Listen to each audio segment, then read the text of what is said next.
Bismillahirrahmanirrahim. Assalamualaikum warahmatullahi wabarakatuh. Apa kabar kalian semua, nak? Semoga Allah memberi kesehatan pada kita semua. Amin. Anak-anak sekalian, pada hari ini kita akan melanjutkan pembelajaran kalian ketika kalian masih duduk di kelas 3, yaitu membaca surah pendek pilihan. Surah pendek pilihan yang dipelajari di kelas 3 dulu, kalian telah mempelajari surah An-Nasr dan surah Al-Kautsar. Nah, di kelas 4 ini, kalian akan melanjutkan mempelajari surah pendek pilihan, yaitu surah Al-Falaq. Nah, tujuan pembelajaran kali ini, setelah Ibu nanti sampaikan materi pembelajaran surah Al-Falaq itu selesai, diharapkan kalian nanti yang pertama dapat membaca surah Al-Falaq dengan tartil. Yang kedua, kalian nanti dapat menunjukkan hafalan surah Al-Falaq ini dengan baik dan lancar. Itulah tujuan pembelajaran yang akan berlangsung pada saat ini nanti. Nah, anak-anak, sebelum kalian mendengarkan bacaan surah Al-Falaq, tentunya kalian ingat ya, bahwasanya sebelum membaca Al-Quran itu kalian ingat adab-adabnya atau tata cara yang baik sebelum kalian membaca Al-Quran. Itu pernah kalian pelajari di kelas 3, namun akan Ibu ulang secara cepat saja, bahwasanya sebelum membaca Al-Quran sebaiknya kalian yang pertama ingat, yaitu mengambil air wudhu terlebih dahulu. Yang kedua, kalian jangan lupa mengawali membaca Al-Quran itu dengan ta'awudz dan basmalah. Yang ketiga, hendaknya kalian membaca surah Al-Quran itu dengan suara yang merdu, suara yang baik sesuai dengan hukum tajwid yang ada dalam surah tersebut. Dan berikutnya kalian hendaknya membaca itu menghadap ke arah kiblat dan mengakhirinya dengan lafal tasdik, yaitu Shadaqallahul Adzim. Itulah diantara adab kita membaca Al-Quran sebagaimana yang telah kalian pelajari di kelas 3 dulu. Nah, anak-anak, sekarang kita akan lanjut bahas tentang Al-Falaq. Ya, Al-Falaq. Apa sih Al-Falaq itu, Bu? Al-Falaq artinya waktu subuh.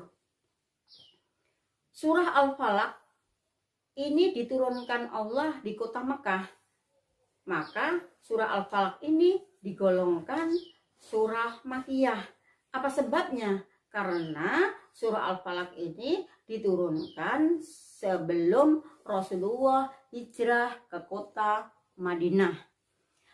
Nah, surah Al-Falaq ini ada 5 ayat. Dan dalam Al-Quran, surah Al-Falaq ini merupakan urutan yang ke-113. Diturunkannya sebelum surah An-Nas.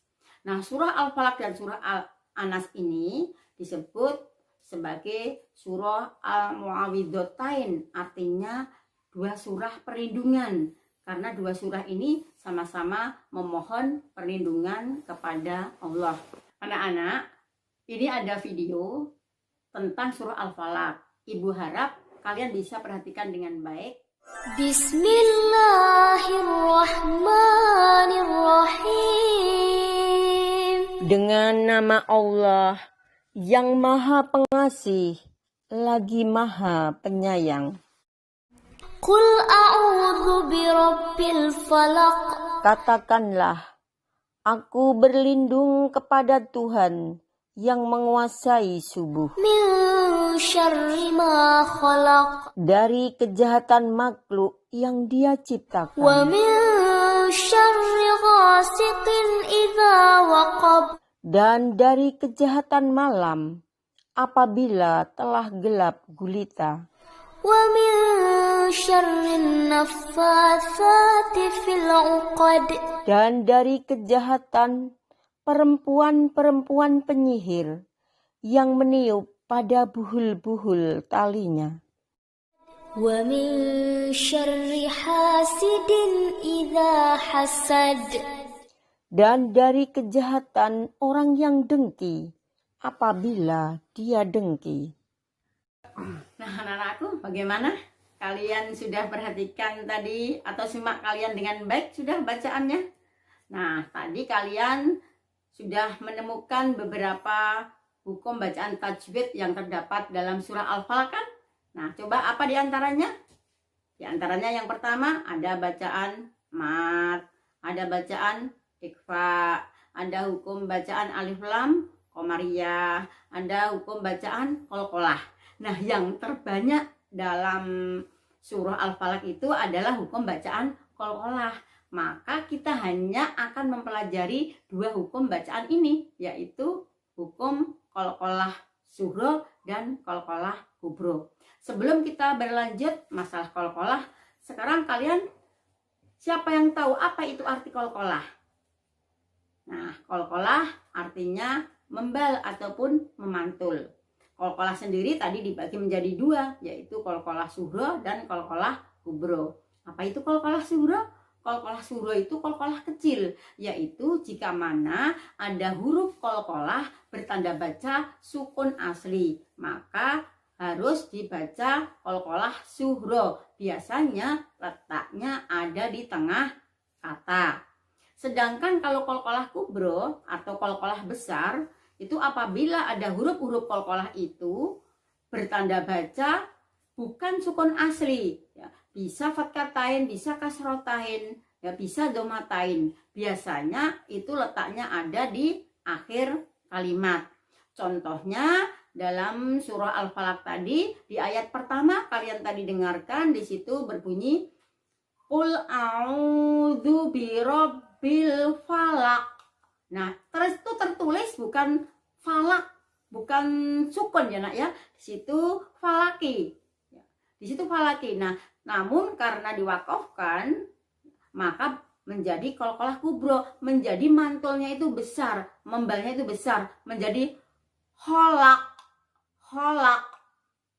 Nah, anak-anakku, setelah kalian memperhatikan bacaan surah Al-Falaq yang ada dalam video tadi, kalian menemukan beberapa hukum bacaan yang ada dalam surah Al-Falaq. Di situ ada bacaan mat, ada bacaan ikhfa, ada bacaan alif lam qamariyah, ada bacaan qalqalah.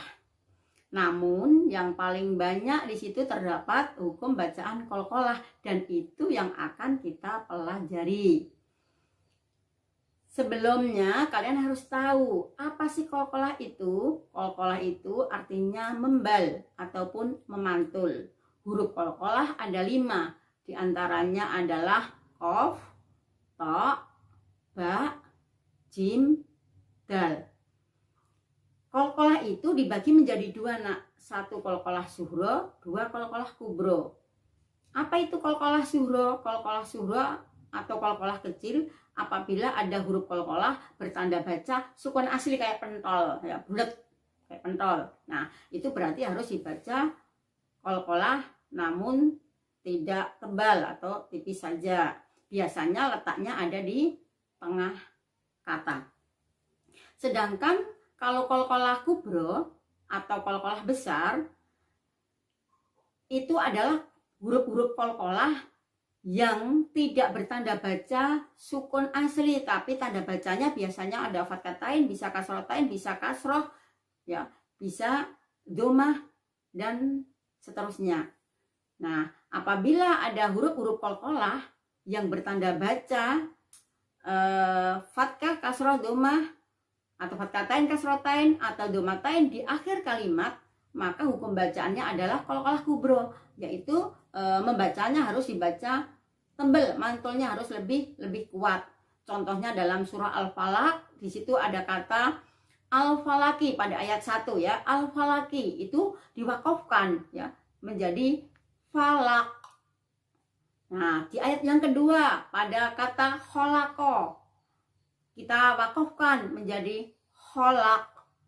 Pada ayat ketiga pada kata wakoba kita wakafkan menjadi waqob. Pada ayat keempat ada kata uqodi, kita wakafkan menjadi uqod. Dan pada ayat yang kelima ada kata hasada, kita baca menjadi hasad. Nah, mantulnya itu besar. Nah, itulah hukum bacaan yang terkandung dalam surah Al-Falaq yang harus kalian paham dan harus kalian mengerti, terutama itu tadi, hukum bacaan qalqalah. Nah, berikutnya tugas untuk kalian adalah membaca surah Al-Falaq dan menghafalkan surah Al-Falaq. Kalian nanti kalau sudah hafal, boleh kalian setor ke ibu dengan cara boleh kalian video call langsung dengan ibu, boleh juga kalian menggunakan via video, bisa juga kalian nanti datang ke sekolah, yaitu ke musola sekolah pada hari Senin yang akan datang setelah pembelajaran ini. Nah, anak-anakku, mungkin ini yang bisa ibu sampaikan, kurang lebihnya ibu mohon maaf. Kita akhiri pembelajaran ini dengan lafal hamdalah, alhamdulillahirabbil alamin, wabillahi taufik walhidayah, wassalamualaikum warahmatullahi wabarakatuh.